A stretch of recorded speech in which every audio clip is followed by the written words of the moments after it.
എനിക്ക് ഒരു ദിവസം 24 മണിക്കൂറിന്റെ ആവശ്യമൊന്നുമില്ല. 24 മണിക്കൂറിൽ കുറവായാലും എനിക്ക് അത് മതി, ഞാൻ ഓക്കെയാണ്. ഇങ്ങനെ പറയുന്ന ആരെങ്കിലും ഉണ്ടോ? ഉണ്ടാവാൻ വഴിയില്ല. നമുക്ക് എല്ലാവർക്കും 24 മണിക്കൂർ കിട്ടിയിട്ട് പോലും തികയുന്നില്ല അല്ലേ? കുറച്ചുകൂടി സമയം കിട്ടിയിരുന്നെങ്കിൽ എല്ലാം സെറ്റായേനെ. ഞാൻ ആഗ്രഹിച്ചതുപോലെ എല്ലാ കാര്യങ്ങളും എനിക്ക് ചെയ്തു തീർക്കാനായിട്ട് കഴിഞ്ഞേനെ. ഇങ്ങനെ പറയുന്നവരാണ് നമ്മളിൽ പലരും.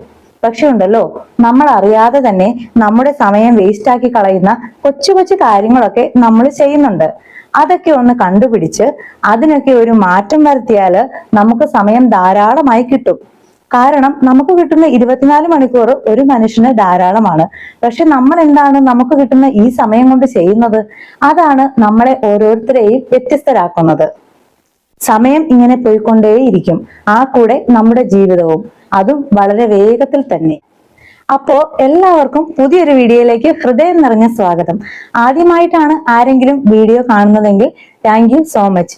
ഇനിയും ഇതേപോലെയുള്ള വീഡിയോകൾ കാണാനായിട്ട് ഒന്ന് സബ്സ്ക്രൈബ് കൂടി ചെയ്യണേ. അപ്പോൾ നമ്മൾ അനാവശ്യമായി സമയം പാഴാക്കുന്ന കാര്യങ്ങൾ ഏതൊക്കെയാണ്?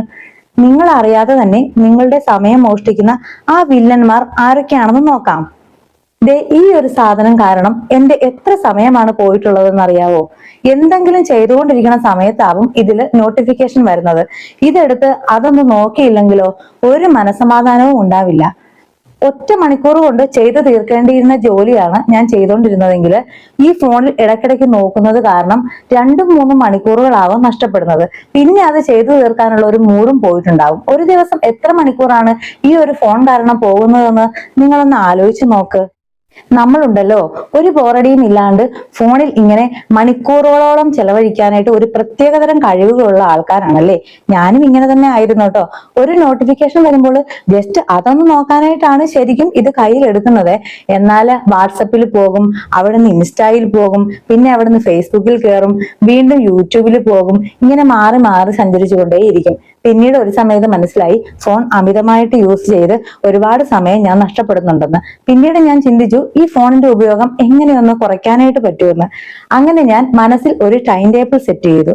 അതായത് ഫോൺ നോക്കാനായിട്ട് ഒരു ഫിക്സ്ഡ് ടൈം വെച്ചു. പ്രധാനപ്പെട്ട വീഡിയോസോ കാര്യങ്ങളോ ഒക്കെ നോക്കാനായിട്ടുണ്ടെങ്കിൽ ഈ ഒരു ഫിക്സ്ഡ് ടൈമിൽ മാത്രമായിരിക്കും നോക്കുന്നത്. അല്ലാത്ത സമയത്ത് ഫോൺ അനാവശ്യമായി ഉപയോഗിക്കില്ല. അങ്ങനെ. എന്നാൽ അത്യാവശ്യമായിട്ട് വല്ല കോളോ കാര്യങ്ങളോ ഒക്കെ വന്നാൽ എടുക്കും. എന്നാൽ എന്തെങ്കിലും വർക്കുകൾ ചെയ്തു തീർക്കാനായിട്ടുണ്ടെങ്കിൽ ആ ഒരു ടൈമില് സോഷ്യൽ മീഡിയ ഉപയോഗിക്കില്ല. അതൊക്കെ ഈ ഫിക്സ്ഡ് ടൈമിൽ മാത്രമായിരിക്കും നോക്കുന്നത്. ഇനി അങ്ങനെ പറ്റുന്നില്ല എന്നുണ്ടെങ്കിൽ നമുക്ക് വേറൊരു രീതിയിൽ കൂടി ഈ ഫോൺ നോക്കുന്ന സമയത്തെ ഒന്ന് സെറ്റ് ചെയ്യാം. 1 മണിക്കൂർ ജോലി ചെയ്യുവാണെങ്കിൽ അത് കഴിഞ്ഞ് 15 മിനിറ്റ് നമുക്ക് ഫോൺ നോക്കാനായി മാറ്റിവെക്കാം. അതേപോലെ പിന്നെ നിങ്ങൾ ചെയ്യേണ്ടത്, നമുക്ക് ഇമ്പോർട്ടൻസ് ആയിട്ടുള്ള ആൾക്കാരുണ്ടാവും. അവരുടെ നോട്ടിഫിക്കേഷൻസ് ഒഴികെ ബാക്കി നോട്ടിഫിക്കേഷൻസ് ഒക്കെ ഒന്ന് മ്യൂട്ട് ചെയ്ത് വെക്കാം. കാരണം ഈ നോട്ടിഫിക്കേഷന്റെ സൗണ്ട് കേൾക്കുമ്പോഴാണ് കൂടുതലായിട്ടും ഫോൺ കയ്യിലെടുത്ത് നോക്കി പോകുന്നത്.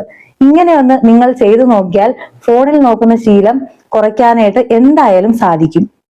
ഇനി നമുക്ക് രണ്ടാമത്തെ കാര്യം എന്താണെന്ന് നോക്കാം. Over thinking. ചെറിയ ചെറിയ കാര്യങ്ങൾ ചെയ്യണമെങ്കിൽ പോലും ഒരുപാട് ആലോചിച്ചിട്ട് അതിന്റെ ആ വശവും ഈ വശവും ഒക്കെ ചിന്തിച്ച് ഞാനത് ചെയ്താൽ ശരിയാകുമോ, അതോ തെറ്റിപ്പോകുമോ, ഇങ്ങനെ ഓവറായി ചിന്തിച്ചു കൂട്ടിയിട്ട് കുറെ സമയം നഷ്ടപ്പെടുത്തി കളയും. ഇങ്ങനെയൊക്കെ ചിന്തിച്ചിരുന്നു കഴിഞ്ഞാൽ നമുക്ക് ഒന്നും ചെയ്യാനായിട്ട് കഴിയില്ല. എല്ലാത്തിനും എന്തെങ്കിലുമൊക്കെ മോശം വശങ്ങളും ഉണ്ടായിരിക്കും. പല കാര്യങ്ങളും നമുക്ക് ഇപ്പോൾ മോശമായി തോന്നുന്നത് അല്ലെങ്കിൽ തെറ്റായി തോന്നുന്നത് പിന്നീട് അതായത് ഒരു 3-4 കൊല്ലം കഴിയുമ്പോൾ ഇത് ആലോചിക്കുമ്പോൾ അതൊക്കെ വളരെ നിസ്സാരമായിരുന്നു, എന്തിനാണ് ഞാൻ ഇത്രയൊക്കെ വിഷമിച്ചത്, എന്തിനാണ് ഇത്രയൊക്കെ ആലോചിച്ചത് എന്നൊക്കെ നമുക്ക് തോന്നും.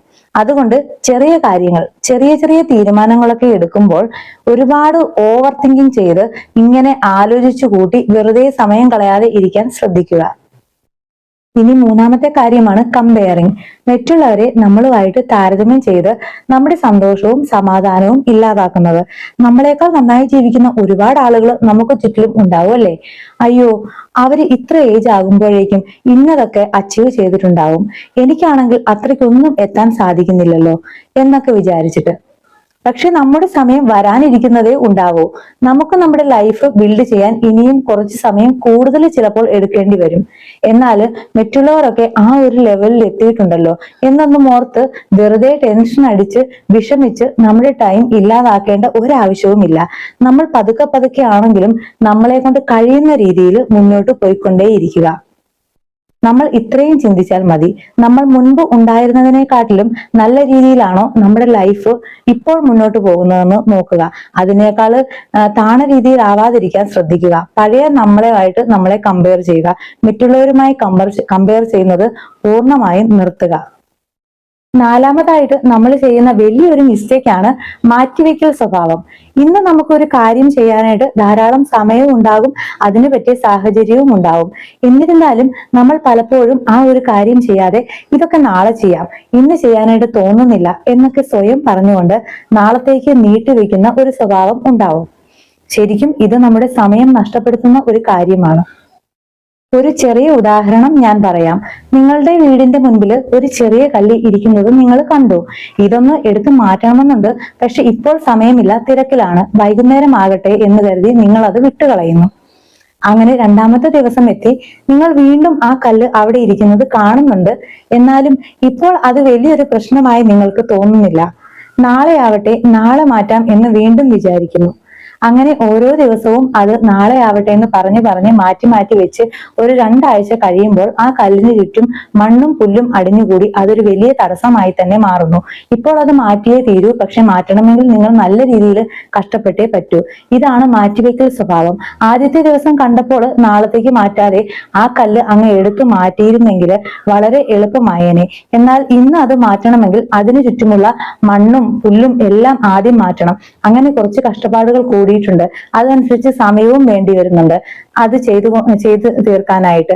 തുടക്കത്തിൽ വളരെ ഈസി ആയിരുന്ന ഒരു കാര്യം നമ്മൾ മാറ്റിവെക്കും തോറും നമ്മുടെ മനസ്സിൽ അത് വലിയൊരു പർവ്വതമായി വളരുന്നു. ഇതിനെ നമുക്ക് ലളിതമായി ഇങ്ങനെയും പറയാം, മനസ്സിന്റെ ഒരു കളിയാണിത്. നമ്മുടെയൊക്കെ മനസ്സ് എപ്പോഴും തൽക്കാലത്തെ സുഖം ആഗ്രഹിക്കുന്ന ഒന്നാണ്. ഇപ്പോൾ കഷ്ടപ്പെട്ട് ജോലി ചെയ്യുന്നതിനേക്കാൾ ഫോൺ നോക്കുന്നതോ ഉറങ്ങുന്നതോ ഒക്കെയാണ് മനസ്സിന് കൂടുതൽ ഇഷ്ടം. ഈ തൽക്കാല സുഖം തേടലാണ് മാറ്റിവെക്കൽ. ഈ മാറ്റിവെക്കൽ എന്നത് ശരിക്കും പലിശയ്ക്ക് പണം വാങ്ങുന്നത് പോലെയാണെന്ന് പറയാം. ഇന്ന് നമ്മൾ ആസ്വദിക്കുന്ന സമയം പിന്നീട് ഇരട്ടി സമ്മർദ്ദമായി നമുക്ക് തിരിച്ചു നൽകേണ്ടി വരും. അപ്പോൾ ഇത് മാറ്റാനുള്ള ഒന്നാമത്തെ ടെക്നിക്ക് എന്ന് പറയുന്നത് 5 സെക്കൻഡ് റൂൾ ആണ്. എന്താണ് ഈ 5 സെക്കൻഡ് റൂള്? അത് എന്താണെന്ന് വെച്ചാൽ, നമ്മൾ ഇപ്പോൾ TV കണ്ടിരിക്കുകയാണെന്ന് വിചാരിക്കുക. ഒരുപാട് കാര്യങ്ങൾ നമുക്ക് ചെയ്തു തീർക്കാനായിട്ടുണ്ട്. അപ്പോൾ മനസ്സ് പറയും ഇപ്പൊ ചെയ്യേണ്ട അത് മാറ്റിവെക്കാമെന്ന്. അപ്പോൾ തന്നെ മനസ്സിൽ എണ്ണുക 5 4 3 2 1 ആൻഡ് മൂവ്. പെട്ടെന്ന് തന്നെ ചാടി എണീറ്റ് നമുക്ക് ചെയ്യാനുള്ളത് ചെയ്യുക. അപ്പോൾ അനാവശ്യമായി സമയം പാഴാക്കുന്ന ശീലങ്ങൾ നിങ്ങൾക്ക് ഉണ്ടെങ്കിൽ അത് മാറ്റിയെടുക്കുക എന്നത് വലിയ പ്രയാസമുള്ള കാര്യമൊന്നുമല്ല. എന്നാൽ ഇത് ഒറ്റ ദിവസം കൊണ്ട് മാറുന്ന ഒന്നുമല്ല. പകരം ചെറിയ ചെറിയ മാറ്റങ്ങളിലൂടെ സ്വയം രൂപപ്പെടുത്തി എടുക്കേണ്ട ഒന്നാണ്. ഒരു കാര്യം ഓർക്കണേ, സമയം പാഴാക്കുന്നത് നിർത്താനുള്ള ഏറ്റവും നല്ല വഴി ഇപ്പോൾ തന്നെ തുടങ്ങുക എന്നതാണ്. അതിനായിട്ട് ഒരു പ്രചോദനം കിട്ടാനായിട്ട്, മോട്ടിവേഷൻ കിട്ടാനായിട്ട് കാത്തു നിൽക്കരുത്. നമ്മൾ അത് ചെയ്തു തുടങ്ങുമ്പോഴാണ് പ്രചോദനം താനെ ഉണ്ടാകുന്നത്. ഇന്ന് നിങ്ങൾ മാറ്റിവെച്ച കാര്യങ്ങളിൽ ഏറ്റവും ചെറിയ ആ ഒരു കാര്യമില്ലേ, അത് ഇപ്പോൾ തന്നെ ചെയ്തു തുടങ്ങാൻ സാധിക്കുമോ? അത്രയേ ഉള്ളൂ.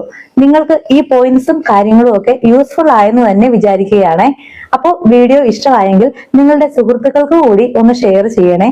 വീണ്ടും പുതിയൊരു വീഡിയോ ആയിട്ട് കാണും വരെ thank you so much. By.